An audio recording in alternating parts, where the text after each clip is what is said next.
to MPJ, Musical People and Journeys, The Result Show! Welcome back to my amazing panel, to Dave Green, to Trish White, to Paul Matthews. Welcome, gang! Oh. So, along with you and our missing compatriot Nate, we have been voting on 6 albums, and now we're going to reveal our in this result show which was our favourite out of the 6 albums that we reviewed, which was The Pineapple Thief, It Leads to This, The Snuts, The Millennials, Chelsea Wolf reaches out, Grief Chapter by Mother, Dead Poet Society, Fission, and Alkaline Trio, Blood, Hair and Eyeballs. Now, how we do this, we rate them out of 5, work out the average score. If it scores more than 4, it gets into our Hall of Fame, and potentially, if it's then in our top 20, or roughly thereabouts, well, normally it's called top 10, and then we have our wildcard picks from the Hall of Fame, so it might get into our Album of the Year show. Who knows? What I do know is that you've really got to get 4 and above, I think, to get any sort of chance. But this year's voting has been harsher. It has been harsher than the previous year. Well, let's find out if it's continued in that trend. So, before we start, if you like the show, please hit the like and subscribe button. Always more the merrier. Okay, in 6th place. I don't think this is going to be a surprise. 6th place is Chelsea Wolf, and She Reaches Out. She scored an average of 1.8. We've reviewed 338 albums. This was 310th out of the 338, and is currently in joint 35th place in our Album of the Year. I was the only one that actually give this a decent mark. I give this a 3. You lot, Trish, Paul, Dave, 1.5. Paul was quite generous with his 1.5. Trish and Dave really didn't like it. Nathan was sat on the fence with it, 2.5. Didn't mind it. Thought there's some good stuff in there as well. So, and 2.5 is probably Nathan's equivalent to like a 3.5 or a 4, or our equivalent. So on that score. So unfortunately, she didn't quite hit the sweet spot for us from that side of things as well. Okay, in 5th place is Pineapple Thief, and It Leads to This.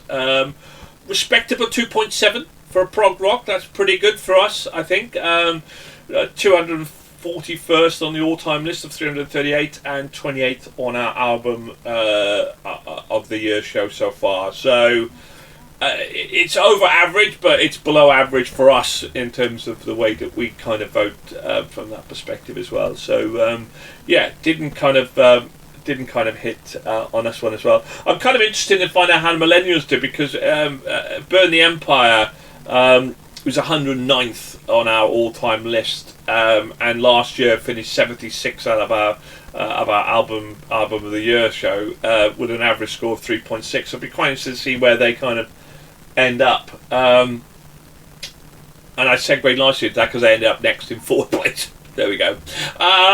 So there we go. The Millennials average score of 3, and 214th out of our 338, so not quite in the top half. 25th this year. We're a little bit split. I give it a 4.5. Trish, you give the Snuts a 4, and then Paul and Dave a 2.5. Nathan didn't really like them. Didn't really like them at all. 1.5 he kind of give them. So, which is a shame, really. I think that's a bit harsh. I think that album is a lot better than that. I don't think it was quite as good as Bird, but I feel a little bit hard done by, I think, on that one. Do you know when you kind of give something a good song and everybody else is not on the same view as that as well? But Dave and Paul, then you just thought it was an average album, really, by the look of it. Yeah. Middle of the road. There's 2 factors. The 2 factors come into play. What we listened to this month with Dead Poet Society and Alkaline Trio, this album was nowhere near it, and it was nowhere near the previous album, Burn the Empire. I mean, which, like I said, I loved that. It was as if they had such success with that one. They'd gone on tours, and they'd gone into the studio and just did something, But we do find that, and it wasn't as bad as that, but it wasn't. No. I'd like to have seen them move on, and they didn't. So I think, that kind of reflects the thing. It was just an average album, Gloria's a great song. You're probably going to hear it on the radio and stuff like that. But will I go back to the album? No, I'm probably never going to go back to it. So that's what. And up against the other, what I would say, better albums, and it's not that they're better albums; they're just more complete albums. As a listen to, you're going to go back and listen to them. There's a lot more songs on your playlist, but overall, it's a complete album, and there are very few. I think that's a conversation I had with you. We mark it out of 5. If it was marked out of 10, I think on average a lot of the albums would be less because you'd look more intensely at it. And if you marked it out of 100, there'd be very few of these albums that would be like 90%. They would be that good because you'd mark them even more harshly. So yeah. I always do worry because their previous album, I think, was released either in September, October of 2022. We reviewed in 23, and I always kind of have a little bit of a concern when an album comes out within 18 months of the previous album.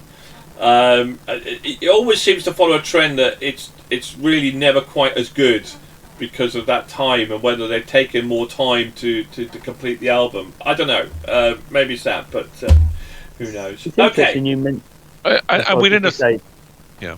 Sorry, Dave? Paul, were you interested? You mentioned the marking system there, because I reckon if you did do it out of 100, I don't know if anyone would give any album ever 100.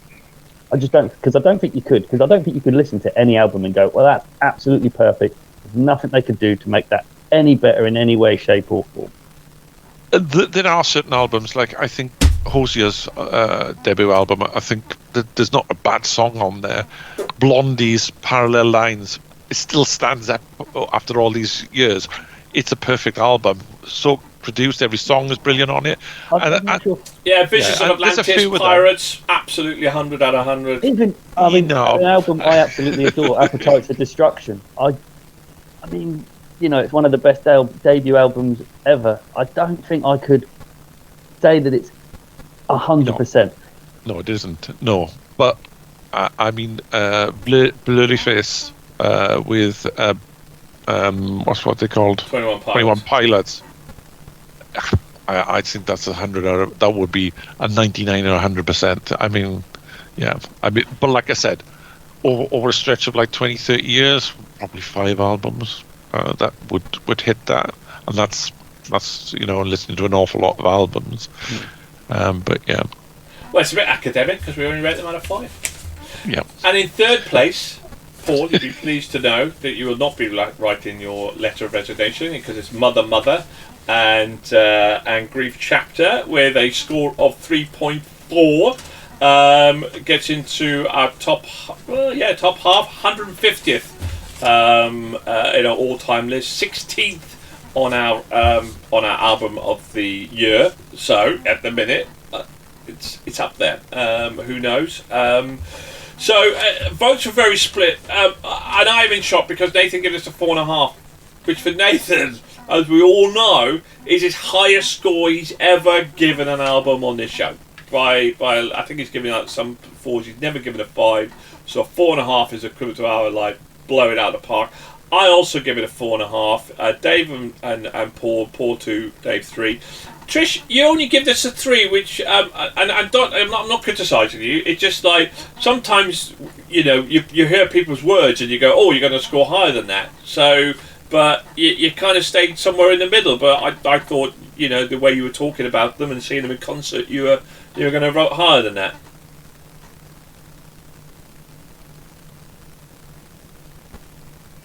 Trish, no. All right, she's coughing. She's not well. Okay, so Mother in third place. So, as I say, it really split us this month, didn't we? So not a bad score though. 3.6 is a good, 3.4 even. It's a good score. So, who is going to win our album of the year, album of the month show. So we're between Alkaline Trio with Blood, Hair and Eyeballs and Dead Poet Society and their album Vision. So, we're on.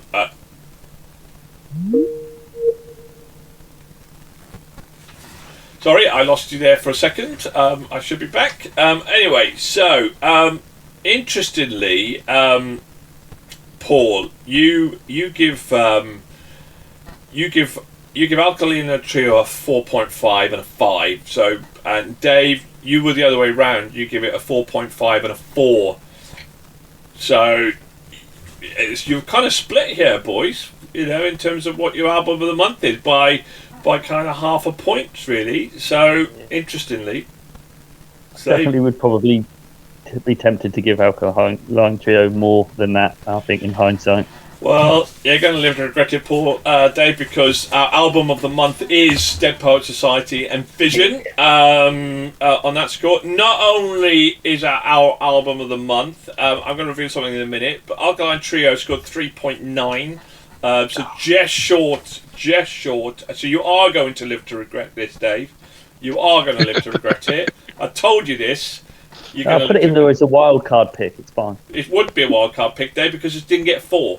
It has to get 4 to I'm qualify put it in for a there wild card pick anyway. So there we go. It basically is currently 54th on our all-time list, 7th in our album of the year show at the minute in time. Dead Poet Society and Vision is in our Hall of Fame on 4.4, which is our highest score of the year. So it currently sat top of the charts for our album of the year show. And on harsh speaking, it could still be there the way that we're voted this year. It's our joint 13th album of all time. So high praise indeed from the MPJ cast with a 4.4. So, Paul, looking on person, I give it a 5, Trish give it a 5, Paul give it a 4.5, Dave give it a 4.5, Nathan give it a 3.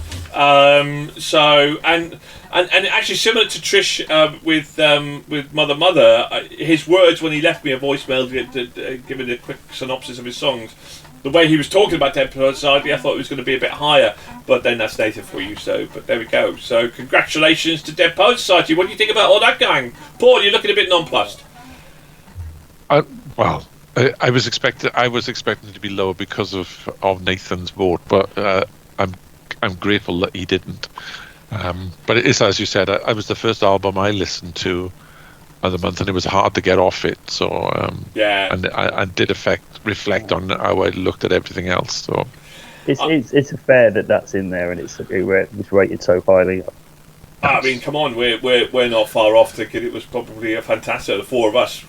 Yeah, I mean, Paul and Dave very borderline 5s here, and in fact, it's quite interesting. And I think that some of the voting that's happened, where the way that you've talked, but the way you voted is either it's slightly below where I thought you were going to be, but then that's just typical of the way that we are. So yeah, I put what the average vote is against what I voted, and I'm well out on Mother, and same with Alkaline Trio, because I give it a perfect 5. I give it a 5, and it was well below that. So well, you can blame Trish and Nathan for that, bro. You can blame them. And I always will, and I blame Dave as well. Yeah, blame Dave as well. Definitely blame Dave as well. It's Trish's fault. No, your fault, Dave, and Nathan's fault. I've never given Chris Cunnings, for downvoting Volbeat because he'd listened to Dynamo, which was was a bonus track on the album and not the album. So, and he regretted too. But there we are. And he regretted that. In fairness to him, he's lived to regret that, as Dave will live to regret Alkaline Trio. And it will haunt him for the rest of the year. Haunt him. Anyway, thank you very much for tuning in. If you like the show, please hit the like and subscribe button. And well done to Dead Poet Society for a fantastic album top of the pile. Will it stay there? Well, who knows? Keep tuning in, finding out. And thank you very much to my wonderful crew, to David Green, to Trish White, to Paul Matthews, and myself, Nigel Matthews. I thank you also to Nathan Selby for his voting. Hopefully he'll be back with us next month, where we're up in the ante. 16 songs next month. There's more releases. It's ramping up. Thank you very much. Goodbye for now, everybody.